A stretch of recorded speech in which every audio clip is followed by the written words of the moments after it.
Bonjour à tous, bienvenue, vous êtes sur Masterclass. Masterclass, c'est cette émission qui veut vous former et vous inspirer, faire de vous un chrétien à 360. Aujourd'hui, on est sur notre session entrepreneuriat avec notre expert Augustin.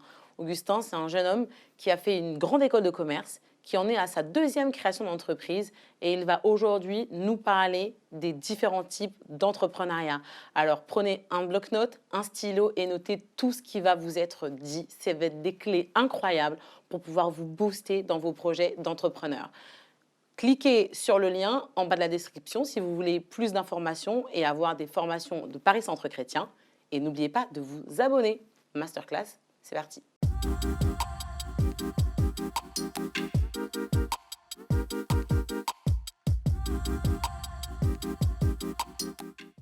Hey Augustin, ça va? Hello, ça va et toi, Elodie? Ouais, je suis contente de te retrouver pour cette deuxième session. Plaisir partagé. Ouais. Donc Augustin, tu es avec moi à l'église Paris Centre Chrétien. Est-ce que tu peux représenter ce que tu fais à l'église? Ouais, à l'église, effectivement, depuis une dizaine d'années, je suis à la projection. Ok. Donc, depuis 10 ans, donc, j'ai eu le temps de me faire les armes avec plusieurs responsables. Ouais. Et depuis 5 ans, c'est moi qui pilote le sujet. Donc tu es devenu responsable de département. Tout à fait. Waouh, c'est grâce à toi qu'on voit toutes les paroles de chansons sur les écrans. Grâce à l'équipe surtout, mais effectivement, j'essaie de faire en Merci sorte beaucoup. que tout aille pour le mieux. Voilà. Eh ben, merci beaucoup. Aujourd'hui, tu nous parles des différents types d'entrepreneuriat. Qu'est-ce que tu Exactement. as à nous dire à ce sujet? Donc, effectivement, 3 points majeurs sur l'entrepreneuriat. C'est vrai que le grand public a souvent a l'idée que l'entrepreneuriat est synonyme d'entreprise stricte, de je vais à la chambre de commerce et j'obtiens mon cabis, j'ouvre une entreprise. Mais l'entrepreneuriat, ce n'est pas que ça. C'est avant tout un état d'esprit qui se décline en 3 points. Ouais. Donc, effectivement, le premier point important, c'est on est entrepreneur, on a le mindset de l'entrepreneur, même lorsqu'on est salarié. Voilà. D'accord. Et c'est super important de le dire parce que souvent, beaucoup pensent entreprendre. Je prends un exemple, beaucoup se disent, en 15 ans de carrière, se disent, moi, dans 15 ans, je vais entreprendre. Et ne travaillent pas ce mindset-là. Et lorsqu'ils sont à la porte et à l'aube d'entreprendre, ils se trouvent face à des blocages. Pourquoi? Parce qu'ils n'auront pas travaillé le mindset de l'entrepreneur. Ça veut dire qu'en étant employé, si on a le projet d'entreprendre, ce qui est intéressant, c'est de travailler, donc tu dis le mindset, donc son système de pensée, Exactement. son caractère, sa personnalité. Tout à Parce fait. qu'être entrepreneur, ça demande quand même des qualités particulières. Il y a une responsabilité qui nous incombe, qui n'est pas celle, par exemple, que l'on peut avoir quand on est employé, Bien sûr. où là, on est complètement un peu porté, je dirais, par une direction des ressources humaines, un manager, etc. Donc, il y a des choses à développer, c'est ce que tu es en train de dire. Effectivement, le premier niveau, en tant que salarié, est de constamment être force de proposition, être constamment révolutionner son poste. Moi, tous les postes que j'ai faits, le premier mot d'ordre et mon seul mindset était de me dire comment je révolutionne mon poste. Aujourd'hui, c'est vrai que beaucoup partent de planque, l'expression de la planque. Ah, surtout, je fais 9h-17h, je suis à la planque, je suis planqué, je fais ce que j'ai à faire. Super, tu as atteint tes objectifs, mais tu n'as pas été force de proposition. Quand tu es entrepreneur, tu crées des solutions tous les jours. Tu fais face à des blocages tous les jours. Donc, si tu n'as pas appris à trouver des solutions au quotidien, à challenger ton poste, à challenger ce que tu fais, mais le jour où tu voudras passer l'étape, ça sera hyper compliqué. Par exemple, toi, tu disais là juste au début de l'émission que tu es responsable de département, mais tu ne l'as pas été dès le début. Est-ce que toi aussi, à l'église, dans le cadre de ton service pour Dieu, tu as été force de proposition justement pour développer un peu ton département et toutes les choses qui devaient être faites? Pas le choix. Effectivement, quand j'ai pris la projection il y a 5 ans, le département de la projection déjà ne s'appelait pas projection, il s'appelait rétroprojection. Ok. Donc déjà, juste symboliquement, le fait de changer de naming, de nom, c'est un état d'esprit. D'accord. Donc effectivement, oui, il y avait plein de marches à franchir. Et effectivement, depuis 5 ans, d'ailleurs, j'ai refait le point avec les équipes il y a quelques heures. Oui, on a franchi de belles étapes et Ouais. je suis ravi parce que l'équipe a fait du sacré Qu'est-ce que boulot. ça t'a demandé, toi, du coup, dans ton esprit d'entrepreneur, d'être force de proposition? Concrètement, quelqu'un qui nous regarde là et qui se dit, être force de proposition, voilà, je suis dans un département à l'église où je suis dans mon job, je suis à la banque, je travaille, je sais pas, je travaille à Franprix, je travaille dans une crèche, je travaille dans une librairie. Qu'est-ce que ça demande, en fait? Je vais donner 2 exemples. L'exemple de l'église et un exemple professionnel. À l'église, J'ai tout simplement appliqué une modélisation relativement simple, c'est le constat. Aujourd'hui, où en est l'équipe? Qu'est-ce que l'équipe propose? Et quelle est la vision potentielle que je peux proposer à l'Église de la projection? Et entre les deux, il y a un gap, il y a un delta. Et le rôle du responsable est de pouvoir emmener l'équipe du constat, qu'on appelle son problème, mais je préfère dire constat, vers la vision, vers la réalisation de la vision. Et ça peut prendre 2, 3, 4, 5 ans en fonction de la vision. Donc c'est tout simplement l'étape qu'il y a à faire, le travail qu'il y a à faire pour tirer l'équipe vers l'excellence et vers la vision. Et je donne un exemple professionnel. Jean Chalstom, en stage, 22 ans. C'est une grosse boîte. Une grosse boîte, très grosse boîte, d'un gros département. Et pour me challenger, mon responsable me donne un portefeuille de 2-3 millions. Donc, si je devais réaliser le portefeuille achat, puisque de base, je suis acheteur, et je devais challenger le fournisseur actuel. Donc, le fournisseur actuel, qui travaillait avec Alstom depuis déjà plusieurs années, ne voulait pas, évidemment, baisser ses tarifs. Donc, très à l'aise. Évidemment, commercial en face de moi, qui a à l'époque 30 ans de plus que moi, donc hyper expérimenté, moi très jeune. Et je me dis, comment je vais parvenir à faire en sorte qu'il puisse baisser ses tarifs? Parce que je savais qu'il se gavait beaucoup trop. Donc, faisant face à ça, évidemment, des offres de challenger qui étaient beaucoup plus attractifs, mais j'avais pour consigne en interne de ne surtout pas changer de fournisseur. Et le principal rôle d'un acheteur est de pouvoir faire des savings. Les savings, c'est gagner de l'argent, proposer des réductions de coûts sous le contrat. D'accord. Le fournisseur en face, après plusieurs tours, ne m'envoie pas, évidemment, les éléments en temps et en heure. On arrive en salle de négociation, puisque le challenger le plus compétitif proposait à peu près 500 000 € d'écart. Bon, d'accord. On arrive en réunion, il devait m'envoyer les éléments le vendredi, réunion le lundi pour négocier. Évidemment, non. Donc, des grilles de transport qui sont juste énormes. Il s'assoit, il me dit, Augustin, oui, il change 2% dans la case X2. 2%. Je dis, monsieur, je ne suis pas bien gentil, mais je ne suis pas toute la journée. Et le Saint-Esprit et effectivement ce mindset de l'entrepreneur est revenu tout de suite. Il me dit, OK, Augustin, quel est le constat? Le constat est clair, c'est que le commercial en face de moi a 30 ans de plus que moi, une sacrée expérience, est bien présent dans la structure. Et moi, petit stagiaire, comment je vais faire pour atteindre mon objectif? En fait, tu t'es tout de suite posé la question du comment je fais pour atteindre mon objectif, comment je fais pour apporter une valeur ajoutée finalement. Exactement. C'est ça. Un fichier Excel. J'ai créé un petit VBA qui m'a permis de pouvoir challenger ces éléments en temps réel. Donc, quand il me dit Augustin enlève 2% dans la case X3, il voyait tout de suite les résultats. Il sort de la réunion, limite en débardeur parce qu'il est transpiré. Il avait fait 20% de marge. Il appelle mon responsable, il me dit, c'est qui ce mec? Et mon responsable me dit, Augustin, qu'est-ce que tu lui as fait? Et je lui dis, c'est un simple fichier Excel. C'est pas le fichier Excel qui compte, c'est la démarche. Partir du constat, trouver une solution pour potentiellement atteindre l'objectif ou la vision. Et je pense qu'au-delà de ta proposition, tu avais aussi une posture. C'est-à-dire qu'un entrepreneur, il faut quand même qu'il soit sûr de lui, sûr de son sujet, sûr de là où il va, sûr de sa vision. Et tu en as parlé pendant la première session, tu as dit c'est important d'avoir une vision et de savoir où on va. Et je pense que toi, tu savais qu'il fallait que tu atteignes cet objectif pour la boîte. Donc, tu as eu aussi la posture, tu étais confiant. Quoi.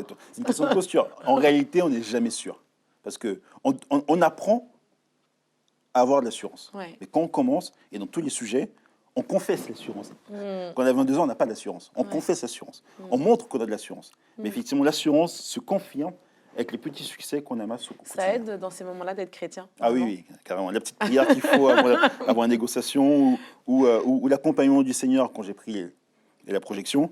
Je savais que le chantier était plutôt énorme. Donc je lui ai dit, Seigneur, c'est ton sujet. Donc moi, je suis juste l'outil pour faire en sorte que je sois le bon outil, le mieux calibré possible pour y arriver. Il faut vraiment se laisser modeler aussi par Dieu. Je pense que Dieu veut nous donner aussi des qualités, travailler en nous des choses de notre caractère. Et j'aime bien ton histoire parce que je t'ai vu aussi évoluer en tant qu'entrepreneur et aussi en tant que responsable de département.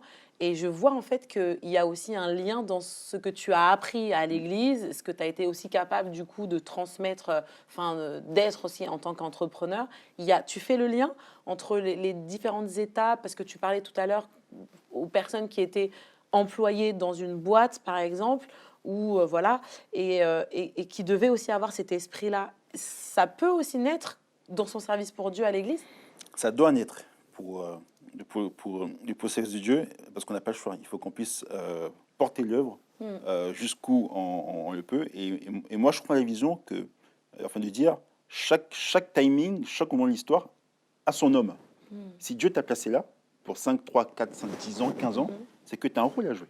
Ouais. Et ton rôle à jouer est de pouvoir apporter la valeur, créer de la valeur pour l'Église et pour son œuvre. Donc à toi de pouvoir justement te remettre en question, te former et pouvoir être force de proposition. Te former, c'est important ça. Se former, c'est capital. Ouais. Quand tu disais apporter de la valeur, je traduis ça spirituellement en disant porter du fruit. Porter du fruit, tout à fait. C'est important.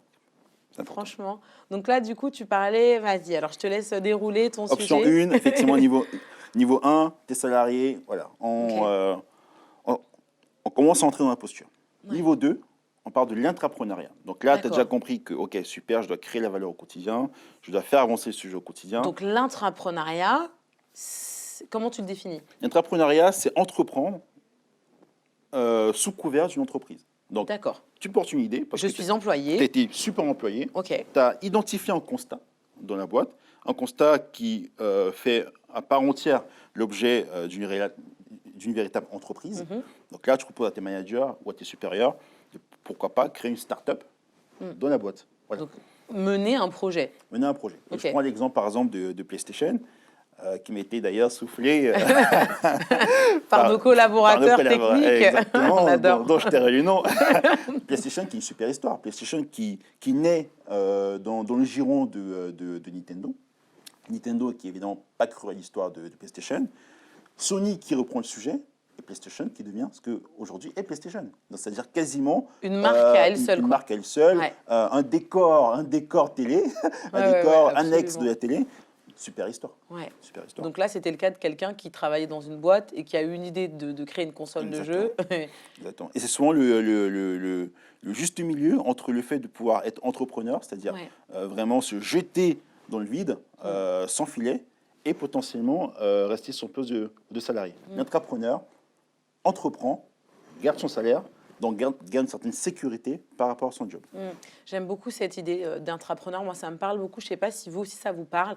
Si vous travaillez aujourd'hui en tant qu'employé dans quelque entreprise que ce soit et que vous avez ce désir d'entreprendre, eh ben, essayez de créer quelque chose. Soyez inspiré pour créer quelque chose, apporter une valeur ajoutée dans l'emploi en fait, sur lequel vous êtes aujourd'hui pour justement entraîner en fait, cet esprit d'entrepreneur en vous, de développer ses qualités, de mener un projet de A à Z, parce que ça aussi, c'est challengeant. Commencer à parler avec des collaborateurs autour de vous, et puis pour pouvoir vraiment développer, encore une fois, je dis cet esprit d'entrepreneur, c'est super important. Tu voulais parler aussi de valeur ajoutée. Création de valeur. De création de valeur. Création de valeur. Le concept de création de valeur est un concept qui peut paraître très scientifique, mais en réalité qui est très simple. C'est être capable d'apporter quelque chose de nouveau à son poste. Parce que si tu ne le fais pas, une autre personne le fera. Ouais. Et typiquement, beaucoup de personnes se plaignent aujourd'hui de ne pas recevoir de promotion, de ne pas potentiellement évoluer. Mais tu ne peux pas évoluer si tu ne fais pas évoluer ton poste. Ah oui. Beaucoup se disent, non, surtout, j'ai peur de me faire virer, j'ai peur d'avoir plus de travail, mais... Waouh. Si Ça, tu c'est pas révolutionnes- la pensée de l'entrepreneur. Si tu ne révolutionnes pas ton poste, une autre personne viendra le faire, et c'est cette personne qui potentiellement aura l'évolution. Et toi, par exemple, aujourd'hui, tu en es à ta deuxième start-up, donc c'est Delivery Academy, et donc tu emploies des gens. Exactement. Toi, en tant que PDG de ta boîte, voilà, qu'est-ce que tu attends de la part d'un employé, en fait? Donc, effectivement, qu'il soit force de proposition, mais comment tu reçois, en fait, comment tu accueilles ces idées? Parce que parfois, on peut être force de proposition, avoir une idée révolutionnaire, et ça peut aussi faire peur ou dire, là, je ne pense pas qu'on soit dedans. Tu as dit un mot important, faire peur. Ouais. Une idée qui ne révolutionne pas est une idée qui ne fait pas peur. Une idée qui ne révolutionne pas est une idée qui ne fait pas peur. Ok. Je prends un exemple. J'embauche mon DG cet été et j'avais une idée conçue de la Delivery Academy. Il me dit, Augustin, il faut qu'on sorte le premier bachelor logistique urbaine. Waouh.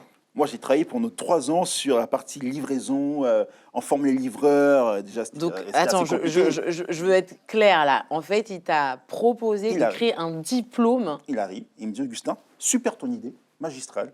J'ajoute à ça, pourquoi pas créer un bachelor logistique urbaine. Waouh. Waouh, Et toi, qu'est-ce que génial. tu t'es dit? J'ai eu peur. J'ai eu peur parce que quand tu as bossé sur un sujet pendant 3-4 ans, du coup, que Et que tu as le sentiment d'avoir tout quadrillé, tout tout cadré pensé. exactement, et quand une personne arrive et te dit, ah mec, il y a encore plein de choses à faire ensemble, si tu dis non, tu braques. Il faut garder cette posture d'ouverture. Ouais. Mais moi, ce que j'ai apprécié, c'est que c'était un collaborateur, certes DG, qui m'a fait rêver dès le Ouais. premier entretien. Et moi, c'est ce que je demande à tous mes collaborateurs, Ouais. qu'ils soient en finance, qu'ils soient en commerce, qu'ils soient en communication, il faut que tu puisses me faire rêver. Et c'est tout ce que je te demande. On épouse les valeurs communes de la boîte, on sait où on va, mais surtout sur ton sujet, fais-moi kiffer. Et ce serait incroyable que vous réussissiez à créer ce bachelor. Enfin, je vous le souhaite. J'espère que c'est en cours. Et c'est la raison pour laquelle je négocie jamais les salaires, réellement. Parce que je suis exigeant, parce que je demande à ce que mon collaborateur me fasse rêver, alors je ne le challenge pas sur ce point-là. Donc, pour revenir, effectivement, le collaborateur idéal, qui a le mindset de l'entrepreneur, c'est un collaborateur qui porte une vision sur son sujet. Ensuite, on passe au deuxième niveau qui est l'intrapreneuriat. Et finalement, l'entrepreneuriat, on peut sauter, pas forcément obligé d'être intrapreneur pour devenir entrepreneur, parce que on pratique l'entrepreneuriat souvent dans des grands groupes qui ont l'espace, Oui, c'est ça aussi. l'accompagnement, l'organisation. C'est plus difficile et les dans des finances. micro-entreprises. Exactement. D'accord. Mais effectivement, ça peut être l'étape intermédiaire, un peu safe, un peu sécurisante. Ouais, ça de permet passer, aux gens, je pense, de passer les étapes tranquillement, de se sécuriser, Exactement. de développer leurs talents, leurs soft skills, etc. Ouais. Tout à fait. Mm. Donc voilà, donc du coup on arrive à l'entrepreneuriat et là pareil, c'est être capable de porter des solutions au quotidien parce que l'entrepreneuriat c'est pas de la rigolade. Ouais. Il faut être capable d'ouvrir des portes, Ouais, pas d'ouvrir, de fracasser des portes parce que les Ouais, portes sont fermées. ouais. Par définition, il faut être capable de pouvoir forcer les portes à chaque fois pour trouver des solutions et constamment être porteur de solutions, de visions et voilà. Ouais, c'est très intéressant ce que tu dis et ça me rapporte beaucoup à la première session qu'on a eue, où on parlait justement de la vision et le fait d'avoir cette vision tous les jours sous les yeux, c'est ça qui te donne la ténacité, l'endurance, parce que être entrepreneur, c'est quelque chose de pas facile, tu l'as déjà dit, c'est important de le redire, Exact. c'est challengeant, il y a des moments de désert, il y a des moments de vide total où on a l'impression qu'il n'y a rien qui avance, et en fait, ça demande une force de caractère qu'on peut puiser en Dieu en plus, enfin, Bien qu'on sûr. doit puiser en Dieu. On n'a pas d'autre choix que de le puiser en Dieu. Parce que quand on réalise tous les challenges qu'on a, mais pour sortir de la maison à 8 heures, je préconise à tous les entrepreneurs de passer un petit peu de temps avec le Seigneur avant. Sinon, les mauvaises nouvelles, on les a à 8h05. Hein. C'est ça, c'est ça. Voilà, donc, Comment tu gères ça d'ailleurs? C'est intéressant que tu en parles. Comment on gère quand on est entrepreneur? J'appelle ça les montagnes russes, les montagnes émotionnelles. Ouais. Quand on est primo-entrepreneur, c'est hyper énergivore. Ouais. On peut gagner un contrat mardi, on perd un autre mercredi. La montagne russe. Et puis c'est à toi que tous les textos, tous les appels sont envoyés. Enfin, je veux dire, c'est toi qui as la mauvaise nouvelle et qui te la prend comme Exactement. ça. Donc je pense qu'il faut vraiment être prêt. Il faut être prêt, il faut être costaud. Après qu'on est à sa deuxième, troisième boîte, bon, on devient platonique. Hein. Ouais. Une bonne nouvelle, limite, on ne fait plus rien. Bonne nouvelle qui arrive, super, on encaisse, on y va. Voilà. Mais il faut être capable de trouver le juste milieu et être capable surtout d'encaisser les chocs. Ok, d'accord. Et puis, on devait parler de la team, des équipes. La team, sujet super important. Ouais. Parce que sans la team, le projet n'est pas viable.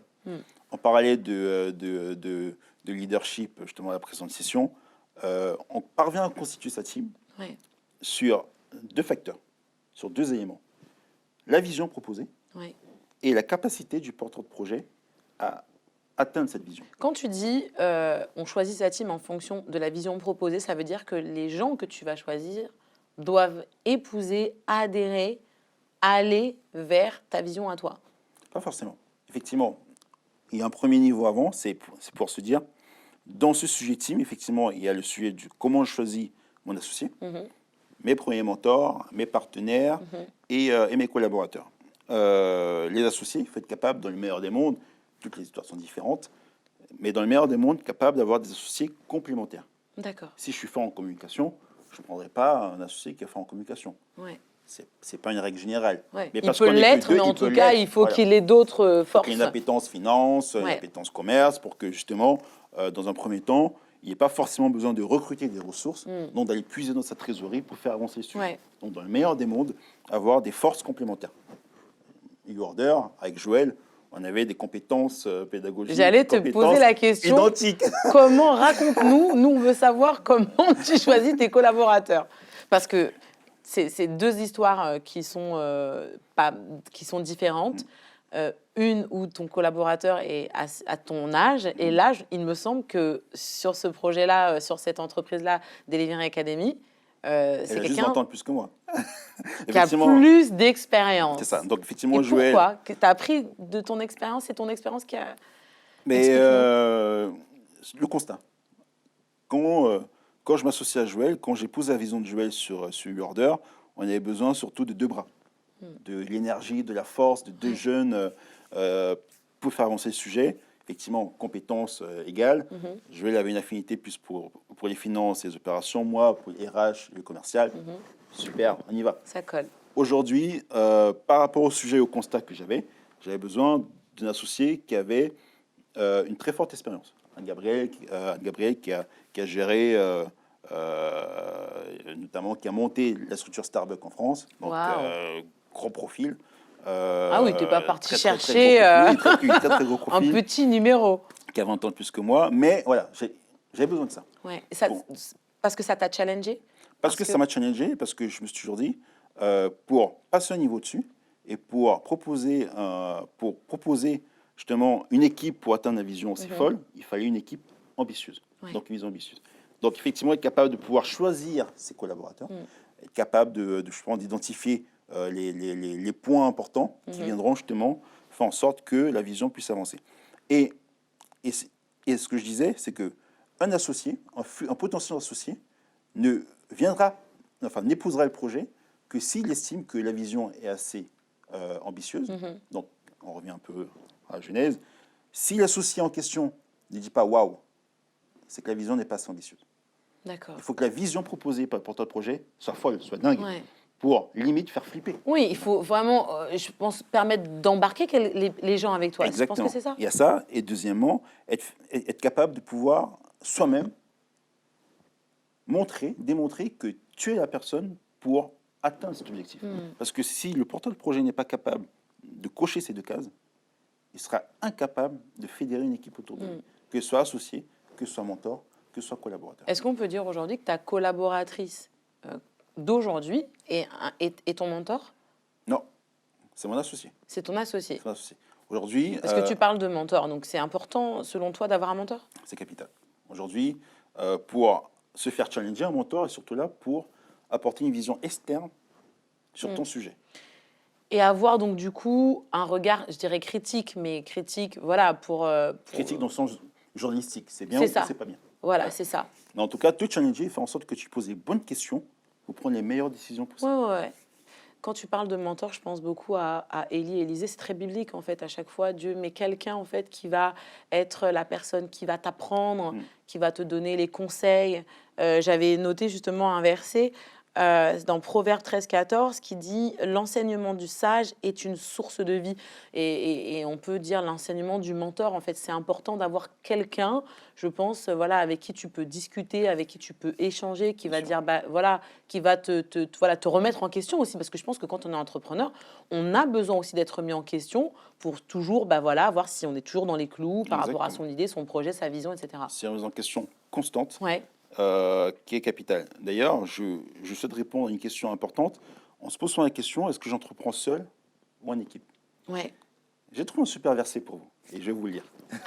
Dans Ecclésiaste 4, 9, qui dit, parce que dans Ecclésiaste, Dieu traite le sujet, la perception du travail. D'accord. Comment on doit aborder le travail. Et dans Ecclésiaste 4, verset 9, il dit, « Deux valent mieux qu'un, parce qu'ils retirent un bon salaire de leur travail. Car s'ils tombent, l'un relève son compagnon, mais malheur à celui qui est seul et qui tombe sans avoir un second pour le relever. » Malheur, sans avoir un second pour le relever. Donc, le Seigneur préconise fortement D'être au moins à deux. Au moins à deux, voilà. Ouais. Donc ça répond à cette question, est-ce que je dois y aller seul ou pas? Moi, me concernant, l'entrepreneuriat, c'est avant tout une aventure, donc une histoire de partage. Et le faire seul, c'est pas Ouais. marrant. Voilà. Est-ce que, je suis persuadée que vous êtes plusieurs à vous poser la question, OK, moi je veux faire un projet, je veux le faire avec quelqu'un. Souvent, on se pose la question si on doit faire son projet avec des membres de sa famille, avec ses amis, comment on choisit ses collaborateurs, son équipe en fait. Et il y a de très belles histoires familiales hein, d'entreprises Exactement, bien qui sûr. ont vraiment... Donc toi, c'est quoi ton avis sur la question? On en a discuté pendant la préparation de l'émission, ça avait l'air d'être assez tranché. J'ai un avis figé, mais qui est relativement contradictoire par rapport à mon histoire. Ouais. Aujourd'hui, je dirais non, surtout pas entreprendre avec une personne très proche. Mais par contre, mon histoire prouve le contraire, puisque j'ai entrepris avec un ami, Ouais. Joël. Donc voilà. Mais parce que tu parlais des problèmes d'affect, en fait, des fois quand l'entrepreneur passe par des moments difficiles, voilà, si la personne avec qui tu entreprends, c'est ton ami, des fois, l'affect fait que on gère les problèmes différemment, je pense. Exact. En fait, on est moins, c'est moins facile de dire les choses ou voilà. C'est moins facile, et surtout quand on entreprend avec une personne très proche, le seul lien qui maintient la relation, c'est la compétence. Ouais. Il faut que la personne qui soit à côté soit hyper douée. Parce que dès C'est qu'il y a un manque de important. compétences, tout de suite, ça crée un flou dans la relation, puisque la relation est déjà là. Ouais. Donc, la seule relation à consolider, à créer ou à consolider, c'est la Ouais. relation professionnelle. Donc, il faut que la personne soit hyper compétente. Et c'est pour ça qu'avec Joël, ça a hyper bien matché, parce que Joël, Ouais. c'est juste c'est un génie. Waouh, c'est super. Entourez-vous de gens compétents, de gens qui ont des qualités que vous n'avez pas, des gens qui sont parfois meilleurs que vous, parce que c'est vraiment comme ça que vous allez pouvoir aboutir votre projet. Et là, j'ai un livre super sympa du pasteur Jason Alvarez, qui est un ami du ministère, et Paris Centre Chrétien. Ça s'appelle les M&M's de la vie. Il y a marqué une encyclopédie pour une vie victorieuse. Il y a des conseils un peu sur tout, c'est vraiment sur la vie en général. Mais j'ai bien aimé parce que il parlait à un moment donné, enfin dans ce livre, il parle un peu des motivations en fait pour lesquelles on fait les choses. Et justement, dans l'entrepreneuriat, Augustin le disait lors de la première session, c'est très important de connaître en fait sa vision et de connaître les motivations pour lesquelles on fait, pour lesquelles on se lance dans son entreprise. Et dans ce livre-là, vous aurez quelques clés très importantes voilà, à ce sujet. Il parle de plein de choses, de l'Église, du rapport à l'argent, etc. Donc on est vraiment dans le sujet du ministère et tout ça. Donc c'est important. Je trouve ça top. Tu vas le lire ? Je vais essayer. Je compte sur toi.